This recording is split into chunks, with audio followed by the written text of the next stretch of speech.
देखिए, इस वीडियो में आप समझ जाएंगे कि जिसकी लाठी उसी की भैंस, ये मुहावरा राजनीतिक पार्टियों के लिए कैसे सही बैठता है।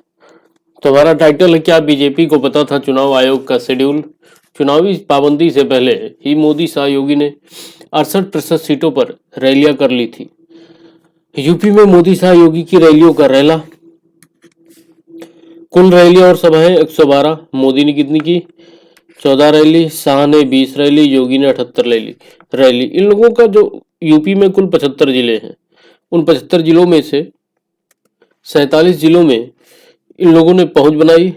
और यूपी की अगर बात करें, 403 विधानसभा सीटें हैं, जिनमें से 275 सीटों पर इन्होंने रैली कर डाली।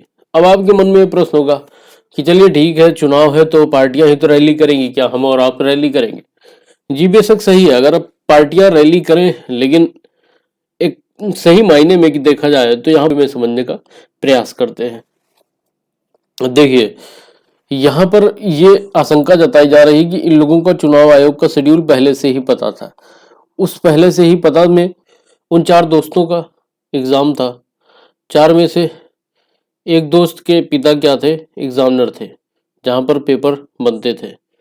अब उस दोस्त ने बोल दिया कि भाई जब एग्जाम की डेट आएगी तब पढ़ा जाएगा। अब इन तीनों ने मान लिया कि भाई ठीक है। अब फोर्थ ने क्या किया? उसको चूंकि पता था कि डेट कब आनी है, उसने अपने सारे सिलेबस को कवर कर डाला। अचानक से डेट की घोषणा हो जाती है, बाकी 3 तो ऐसे बैठे थे। जब अचानक से घोषणा हो जाती है तो क्या होगा? वो तो तैयारी कर नहीं पाएंगे, और बाकी एक की तो तैयारी अच्छी हो जाएगी और बाकी 3 सर पे हाथ रख के बैठ जाएंगे। तो सेम ऐसे ही पार्टियों ने कर डाला भाई।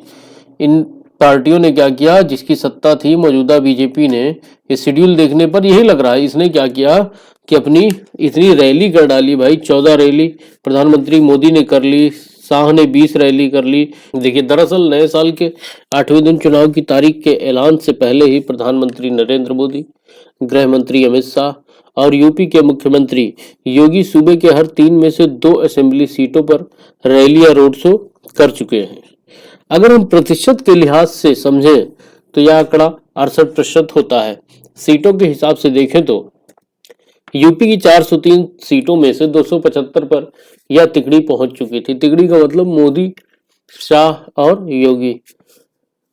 अब इसमें एक मजेदार बात यह है कि ये सारी रैलियां आचार संहिता लागू होने से पहले ही हो गई। अब आपके मन में प्रश्न होगा कि ठीक है, हो गई तो हो गई, क्या फर्क पड़ता है? देखिए, आचार संहिता लागू होने से पहले अगर करते हैं तो ये लोग सरकारी खर्च पे कर पाएंगे। यानी अगर मान लीजिए आप क्या हैं, मुख्यमंत्री हैं, चीफ मिनिस्टर हैं, कहाँ के? यूपी के।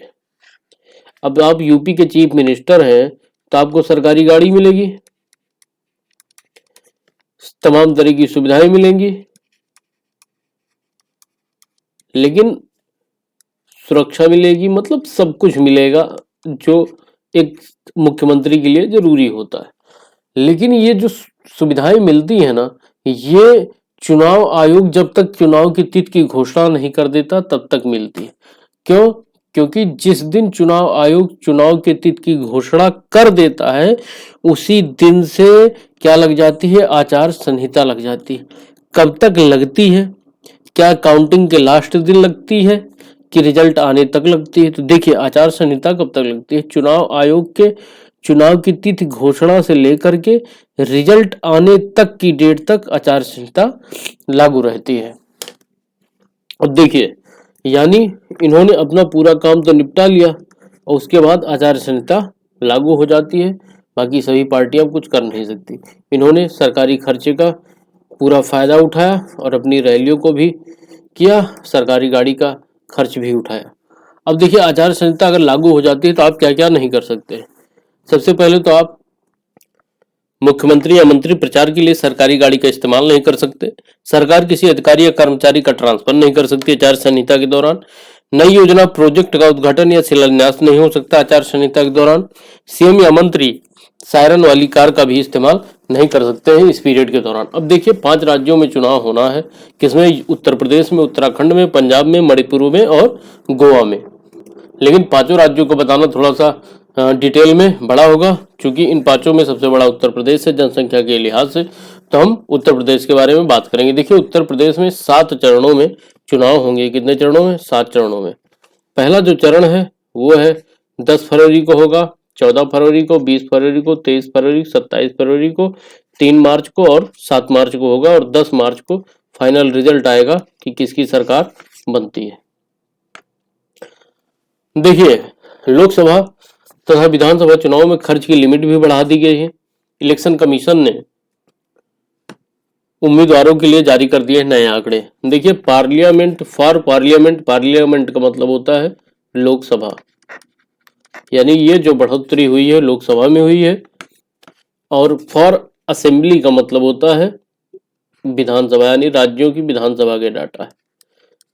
अब आइए थोड़ा सा समझते हैं क्या बढ़ोतरी हुई है। देखिए, हम सबसे पहले पार्लियामेंट यानी लोकसभा की बात करेंगे। अगर हम 2014 में बात करें तो ये लिमिट 70 लाख थी, यानी चुनाव के दौरान कोई नेता, देखिए लोकसभा में सांसद बनते हैं या सांसद होते हैं, एमपी का चुनाव होता है, लेकिन अगर वहीं हम बात करें विधानसभा में तो एमएलए विधायक जी का चुनाव होता है। ठीक, यानी कोई भी जो सांसद था वो चुनाव में 70 लाख खर्च कर सकता था 2014 तक, लेकिन इसको इनहेंस कर दिया गया, बढ़ा दिया गया और ये लिमिट 95 लाख तक कर दी गई है। वहीं अगर हम छोटे राज्यों की बात करें तो छोटे राज्यों में 54 लाख खर्च कर सकते थे 2014 में, और अब 75 लाख आप खर्च कर सकते हैं। अगर हम बात करें विधानसभा, राज्य की विधानसभा चुनाव में, तो 2014 में आप 28 लाख खर्च कर सकते थे विधायक बनने के लिए, लेकिन अब आप 40 लाख खर्च कर सकते हैं। 20 लाख खर्च कर सकते थे छोटे राज्य, और अब वे 28 लाख खर्च कर सकते हैं। अब आप देख सकते हैं जो बढ़ोतरी की गई। अगर आपके मन में ये अभी तक प्रश्न रहा हो कि पेट्रोल के दाम बढ़े, डीजल के दाम बढ़े, महंगाई बढ़ी, तो आप समझ सकते हैं कि आपका पैसा कैसे इस्तेमाल होने वाला है। चलिए, अब प्रश्न ये उठता है कि क्या इतने पैसे में लोग चुनाव लड़ सकते हैं। देखिए, जो ऑफिशियल आंकड़ा होता है उससे खर्च बहुत ही ज़्यादा होता है। 40 लाख ऑफिशियल आंकड़ा है, अगर आप फार्चूनर लेने जाएंगे तो 40 लाख में आपकी 4 से 5 फार्चूनर ही आएंगी। आंकड़ा बता रहा हूँ, तो आप समझ सकते हैं कि क्या इतने में कोई विधायक बन सकता है। तो एक आधिकारिक आंकड़ा होता है और इससे कई गुना ज़्यादा खर्च होते हैं। चलिए, अब आगे हम बात करते हैं कि लोगों ने कैसे रैलियां की हैं, कितने चरणों में की है और कहाँ पे किस चरण में इनका ज़्यादा फोकस था। तो मैं जिस चरण में इनका ज़्यादा फोकस था सिर्फ उसकी चर्चा करूंगा।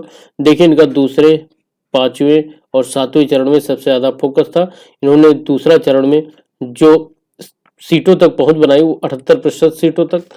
अगर वहीं पर बात करें 5वें चरण में 82% तक पहुंचे और 7वें चरण में 70% तक। ये सबसे ज़्यादा इनके फोकस वाले चरण थे। अगर हम बात करें 3 महीने में पीएम मोदी की यूपी में रैलियां और बड़ी बड़ी ऐसी कौन सी घोषणाएं थी जो सरकार को, उन घोषणाओं को देखने से लगता है कि सरकार ने पब्लिक के लिए कहीं ना कहीं एक वादा जरूर किया है, और क्या वादा पूरा होता है। देखिए, 5 अक्टूबर को इन्होंने लखनऊ में बोला कि पेयजल परियोजनाओं का शिलान्यास होगा, इलेक्ट्रिक बसों की शुरुआत होगी। अगर वहीं पर हम बात करें 20 अक्टूबर की, तो 20 अक्टूबर को एक कुशीनगर विजिट किया और कुशीनगर के लिए इन्होंने बोला कि इंटरनेशनल एयरपोर्ट यानी अंतर्राष्ट्रीय हवाई अड्डा बनेगा और 9 मेडिकल कॉलेज का शुभारंभ किया जाएगा। कहाँ पर? कुशीनगर में। अगर हम वहीं पर बात करें 25 अक्टूबर की, तो 25 अक्टूबर जगह Varanasi, PM Ayushman Bharat health infrastructure mission का शुभारंभ इन्होंने किया। अगर हम वहीं पर बात करें 16 नवंबर की, तो इन्होंने ये इनका विजिट हुआ सुल्तानपुर। यहाँ पर 341 किलोमीटर लंबे पूर्वांचल एक्सप्रेसवे का उद्घाटन किया गया। वहीं पर हम बात करें 19 नवंबर की, तो बुंदेलखंड महोबा के अर्जुन बांध परियोजना का उद्घाटन किया गया। अगर हम बात करें 19 नवंबर की, झांसी में डिफेंस कॉरिडोर बुंदेलखंड को सौंपा गया। अगर हम बात करें 20 नवंबर की, लखनऊ रतौली बियर परियोजना और भवानी बांध का शिलान्यास लखनऊ में हुआ। अगर हम बात करें 25 नवंबर की, तो जेवर हवाई अड्डा जेवर एयरपोर्ट का शिलान्यास किया गया। अगर हम बात करें 7 दिसंबर की, तो ये गोरखपुर में एम्स और फर्टिलाइजर प्लांट का लोकार्पण किया गया। अगर हम बात करें 11 दिसंबर की, तो बलरामपुर में सरयू कैनाल प्रोजेक्ट का लोकार्पण किया गया। अगर हम बात करें 14 दिसंबर की, तो वाराणसी में काशी विश्वनाथ धाम कॉरिडोर का लोकार्पण किया गया। हम बात करें 18 दिसंबर की, तो शाहजहांपुर में गंगा एक्सप्रेसवे की आधारशिला रखी गई। अगर हम बात करें 21 दिसंबर की, तो प्रयागराज में सेल्फ हेल्प ग्रुप के लिए 1000 करोड़ दिए गए। यदि हम बात करें 23 दिसंबर की, तो काशी में इन्होंने 1500 करोड़ की परियोजना की सौगात रखी। अगर हम बात करें 28 दिसंबर की, तो कानपुर में पीएम मोदी ने मेट्रो का उद्घाटन किया या शुरुआत की। अगर हम बात करें 2 जनवरी की, तो मेरठ में इन्होंने 700 करोड़ के बजट से खेल विश्वविद्यालय यानी प्ले यूनिवर्सिटी बनाने की बात रखी। कहाँ पर? उत्तर प्रदेश के मेरठ डिस्ट्रिक्ट में।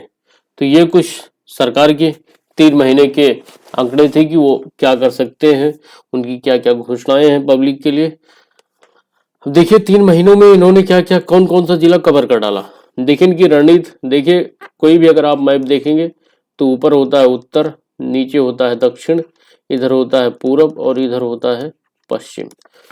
अगर हम उत्तर प्रदेश के मैप में बात करेंगे तो यहाँ पर होगा उत्तर, यहाँ पर होगा दक्षिण यानी नीचे दक्षिण, ये होगा पूरब और ये होगा पश्चिम। और आप देखेंगे कि इन्होंने इन चौमुख एरिया को क्या कर लिया है, रैली से कवर कर लिया है। इनकी रैलियां इस रणनीति से की गई। आप देख सकते हैं मेरठ उत्तर में है, यहाँ पर नोएडा उत्तर में है, शाहजहांपुर मध्य में, लखनऊ मध्य में, बलरामपुर पूर्व में, सिद्धार्थनगर पूर्व में, गोरखपुर पूर्व में, काशीनगर पूर्व में। अगर हम वाराणसी की बात करें दक्षिण पूर्व में है। फिर हम बात करें सुल्तानपुर मध्य में, महोबा दक्षिण, झांसी दक्षिण पश्चिम, कानपुर पश्चिम, नोएडा, इतने जिलों को इन्होंने कवर किया। तो इनकी पूरी रणनीति देखने से लगती है कि सरकार कहीं भी कोई चूक नहीं करना चाहती कि वो कहीं भी एक भी सीट से पिछले। और सरकार को देखने से, इनके तरीकों को देखने से लगता है कि इस बार फिर पूर्ण जनादेश के साथ आना चाहते हैं। देखिए अगर विपक्ष की बात करें तो विपक्ष में सबसे ज़्यादा जो एक्टिव दिख रहे हैं वो अखिलेश यादव जी दिख रहे हैं। उसके बाद जो सबसे ज़्यादा एक्टिव दिख रही हैं वो प्रियंका गांधी जी दिख रही हैं। उसके बाद अगर हम मायावती जी की बात करें तो मायावती का अभी भी कोई पता नहीं है, वो चुनावी रैलियों में, जनसभाओं में उतना ज़्यादा आकर्षक दिख नहीं रहे हैं। देखिए इसलिए हम सिर्फ अखिलेश की बात करेंगे। अखिलेश ने 2 दर्जन से ज़्यादा सभाएं की हैं, जिनमें उन्होंने कुल रैलियों और सभाएं 25 से ज़्यादा कर डाली हैं। कितने जिले इन्होंने कवर किया है? 20 जिलों को कवर किया। कितने विधानसभा तक असर पड़ सकता है अगर मांगे तो 117 विधानसभा सीटों से ज़्यादा पर अखिलेश की रैलियों का असर माना जा रहा है। इनके कार्यक्रम क्या क्या थे? विजय रथ यात्रा इन्होंने निकाली थी, जनाक्रोश यात्रा निकाली थी। विजय रथ यात्रा कोरोना की वजह से स्थगित कर दी गई थी और 7 जनवरी को गोंडा में अखिलेश ने अंतिम सभा की थी। तो देखिए इस बार का इलेक्शन काफी रोचक है और ये देखना काफी दिलचस्प होगा कि किसकी पार्टी बनती है। Thanks for listening. Thank you.